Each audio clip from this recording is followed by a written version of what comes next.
So this is the 27th lecture, and in the last lecture I discussed conductors and semiconductors with you, and as far as the classification of semiconductors is concerned, I told you that semiconductors are mainly classified into two categories, that is intrinsic semiconductor,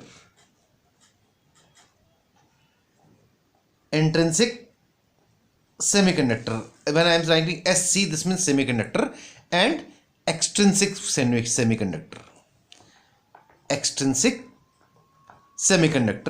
Further, these extrinsic semiconductor were classified into two parts, that is N-type semiconductor, N-type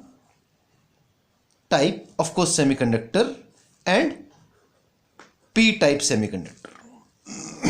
Also, I told you that this intrinsic semiconductor are the semiconductors in the purest form, or these are called the pure semiconductor, and this extrinsic semiconductor is an impure semiconductor.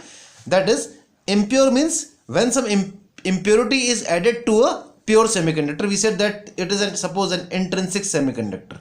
When you have an intrinsic semiconductor is doped with some impurity, or some impurity is added with it, added to this pure semiconductor, the resulting semiconductor is a extrinsic I'm not writing complete extrinsic, it is extrinsic semiconductor, and the process of adding this impurity to a pure semiconductor or to an intrinsic semiconductor is known as doping. This process is called doping. So let's discuss little bit about this intrinsic and extrinsic semiconductor. At the same time, I told you in the energy band diagram that if this is the valence band, and if this is the conduction band, this band is conduction band. When an electron, after through any excitation, if there is an electron here, if an electron is released from a valence band to conduction band, this electron, it reaches the conduction band after gaining some energy, and a positive charge is left behind, and the positive charge which is left behind after release of an electron is called a hole. So electron and hole concept I told you in the last lecture as well. So let's come to the semiconductors, little bit about this semiconductors between intrinsic and extrinsic semiconductor, or I can say intrinsic and N-type and P-type semiconductor. So I'll start with this intrinsic semiconductor first, that what do you mean by this intrinsic semiconductor? First is intrinsic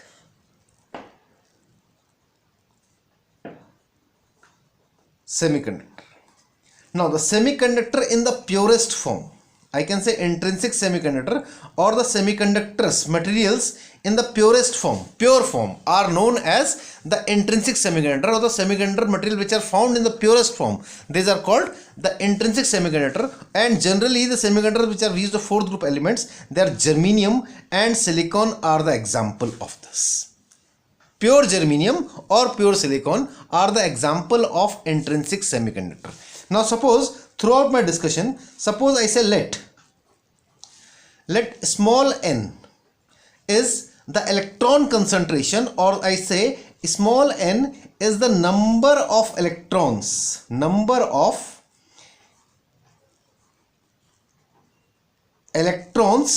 per unit volume, that is I can say electron density.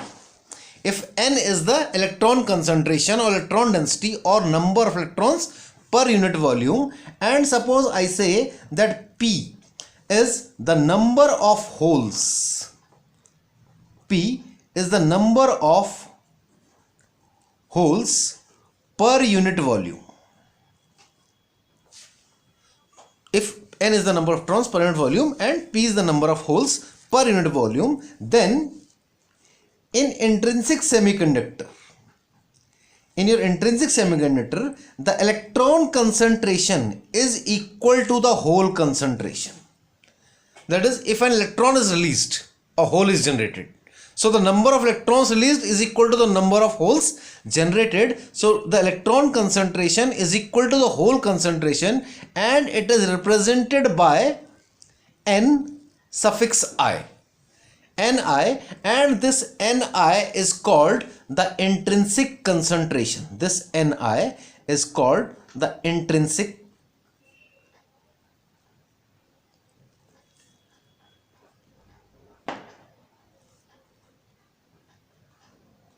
concentration. So intrinsic concentration Ni is nothing, it is equal to, either you say it is the number of electrons per unit volume or the number of holes per unit volume, or you say it is either it is the electron concentration or hole concentration in an intrinsic semiconductor is called the intrinsic concentration. So I hope that this point is clear to you. Let's come to second one, extrinsic semiconductor, and I'll discuss with N type first and then I'll come to P type semiconductor. So let's discuss the N type semiconductor first. First I'll discuss the N type semiconductor.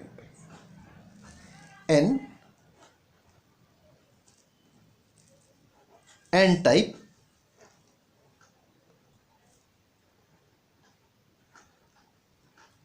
semiconductor.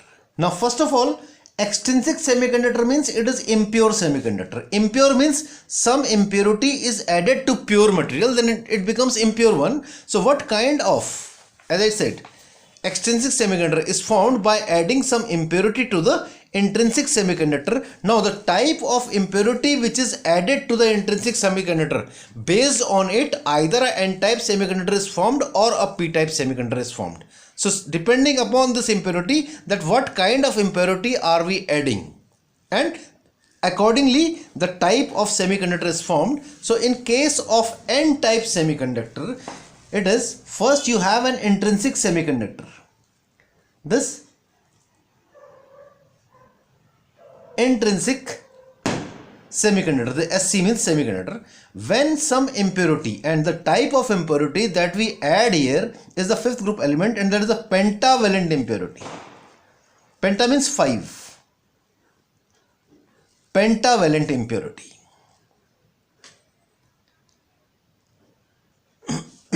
When in an intrinsic semiconductor a pentavalent impurity is added, the resulting semiconductor is a N-type semiconductor. The resulting semiconductor is N-type semiconductor. I have written this semiconductor.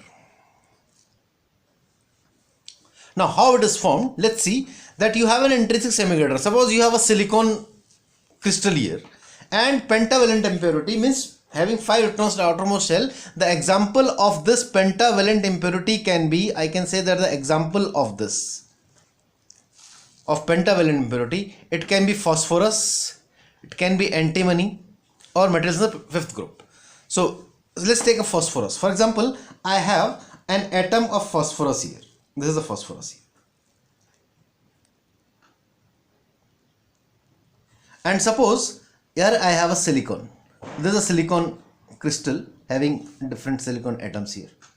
A silicon here on this side, a silicon here, of course a fourth group element which is, and there is a silicon here having 4 electrons in its outermost shell. There is a silicon here, another silicon. I'll just explain what this is. This is a silicon here,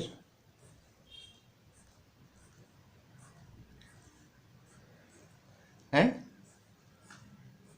for simplicity I am taking only four atoms of silicon. A crystal can have many atoms. Now this silicon has 4 electrons in its outermost shell. I am showing this 1, 2, 3, and suppose this 4. Now this silicon, another one, this silicon, then another silicon is this. Outer electrons in the outermost shell is here. You have this one, this one, this one, and this one. Now this pentavalent impurity is having 5 electrons in its outermost shell, and suppose these are the 5 electrons. Now I show these 5 electrons. This is first electron, this is second one, this is third, and this is fourth. These all are electrons. Now, what it does, it makes a covalent bond here. These are covalent bonds. It makes covalent bonds with the silicon electrons, with the electrons of these silicons, or with the electrons in the silicon atom, and it has completed its 8 electrons and its octet is complete. Now still it has its 5th electron, and what it does, that it releases its 5th electron to this system, this blue one. Similarly, if you have another phosphorus here, of course, suppose you have one more phosphorus here, this is another phosphorus, same thing will happen here also. I'm not showing the other silicon one. This will also release its 5th electron here. So this 5th electron is released here. Similarly, suppose you have one more phosphorus here. This phosphorus will release its 5th electron here, and accordingly you will have a majority of electrons. Of course, that depends upon that how many pentavalent impurity you have added, and what is this pentavalent impurity concentration is there. So what this impurity has done, it has donated, it has released its 5th electron, or it has donated its 5th electron to the system. Every atom of this phosphorus crystal has donated its 5th electron to the system. So this pentavalent impurity is also known as, either you say pentavalent impurity, or this is also known as a donor impurity. This is also called the donor impurity.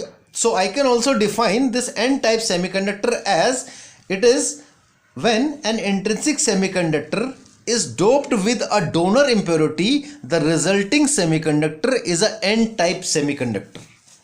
And if you observe one thing, when it was a pure semiconductor, it has equal number of electrons and equal number of holes. But now electrons are greater than the number of holes. So in this case, since you have these electrons, electron concentration is far greater than the hole concentration. So these electrons are in majority as compared to holes. So we say that in case of n-type semiconductors, electrons are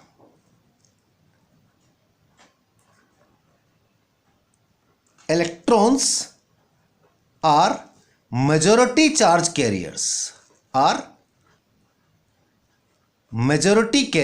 I say of course charge carriers are majority charge carriers, and holes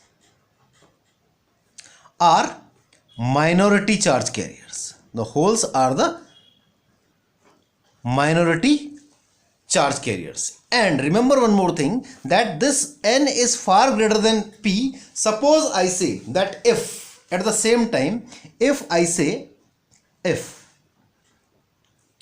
nd is the donor concentration, if nd is donor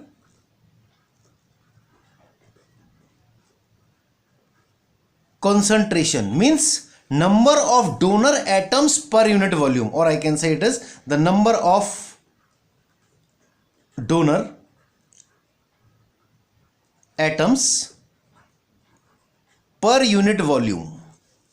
So every atom of phosphorus is releasing one electron. If you see, this phosphorus has released one electron, has donated one electron. This phosphorus has donated one electron. This phosphorus has donated one electron. So overall, if you see that approximately, as I say, number of electrons are far greater than the number of holes, then I can say that this number of electrons, this implies that I can say that this number of electrons n is approximately equal to nd. The number of electrons released here is approximately equal to the donor concentration, is approximately equal to the number of donor atoms per unit volume that it has been doped with. So one more thing I can say here, that in case of this becomes a negatively charged overall. In case of this n-type semiconductor, what it does, that every donor impurity nd it releases an electron, minus. It releases an electron and it becomes a positively charged. It becomes resulting in Nd positive and with the release of an electron. I hope that this n-type semiconductor is clear to you. So this is n-type semiconductor. When an intrinsic semiconductor is doped with a donor impurity, the resulting semiconductor is a n-type semiconductor. Every donor impurity, it releases an electron. It becomes overall a negative type. So electrons are the majority charge carriers and holes are the minority charge carriers. And of course, these majority charge carriers are approximately equal to this donor concentration. Every donor impurity will release an electron, results in a positive ion and of course release of an electron. So I hope that this is clear to you. Let's come to p-type semiconductor. What do you mean by this p-type semiconductor? Excuse me. Again, this p-type semiconductor is an impure semiconductor. Lex is your p-type. Let's take the heading. That is p-type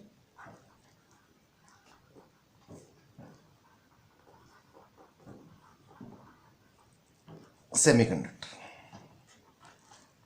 Now, in p-type semiconductor, first you have an intrinsic semiconductor. Of course, it is impure, means some impurity has to be added. So you have an intrinsic semiconductor. When it is doped with a trivalent impurity,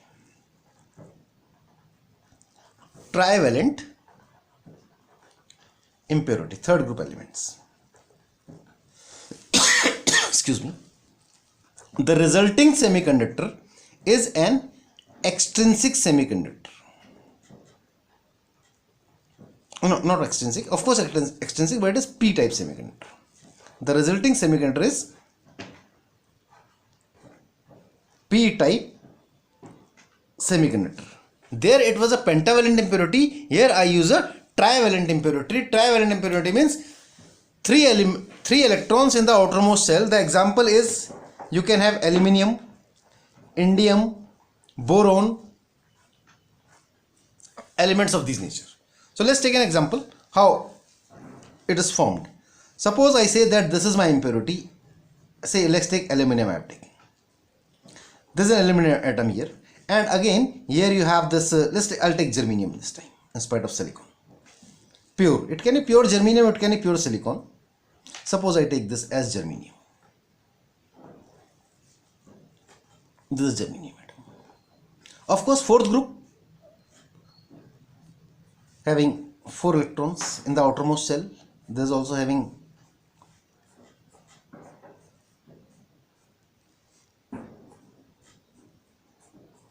four electrons in the outermost shell.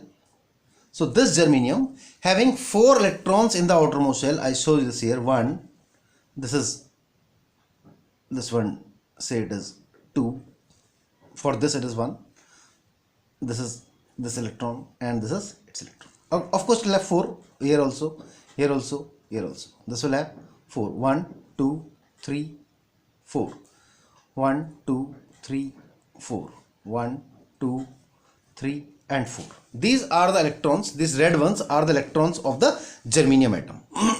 Now this aluminium will have 3 electrons in the outermost shell. If you see, say this is first one, this is second, and say this is the third one.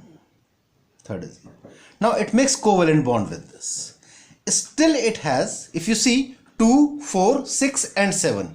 Still it has 7 electrons in the outermost shell. There is a valency of 1 electron. And the valency of electron means holes. Or it can be interpreted in a different way, that what it does, that it takes an electron, for example, from here. It takes an electron from here. Now an electron is released from here. Of course, when electron is released from here, a hole will be created. Release of an electron means a hole. Similarly, if you have another aluminum here, Suppose I have another aluminum here. Same thing, this aluminum will also accept an electron from the system and with the release of a hole. Similarly, if you have another aluminum here, it will also accept electron from the system and will release a hole, a positive charge here. So overall this system becomes a positive one. It becomes a positive one and it is called a p-type semiconductor, positive type, or it becomes a p-type semiconductor. At the same time, if you observe one more thing, that every impurity atom has accepted an electron from the system, so this trivalent impurity is also known as acceptor impurity. It is also called the acceptor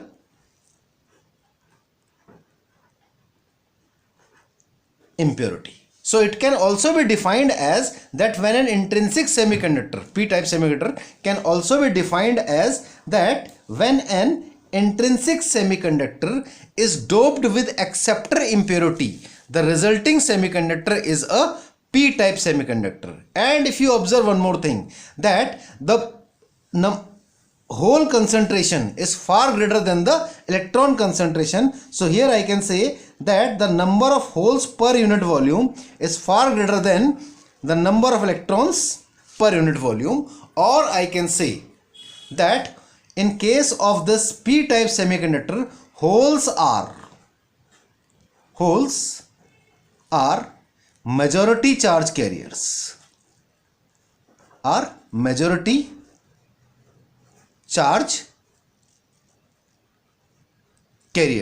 and electrons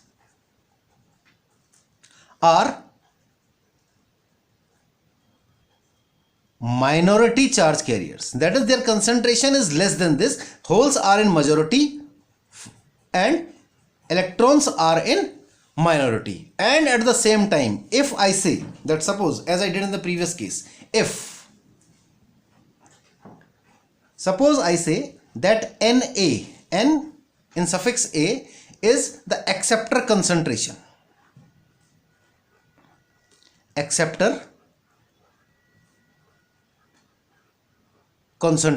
That is, or I can say it is equal to the number of acceptor atoms.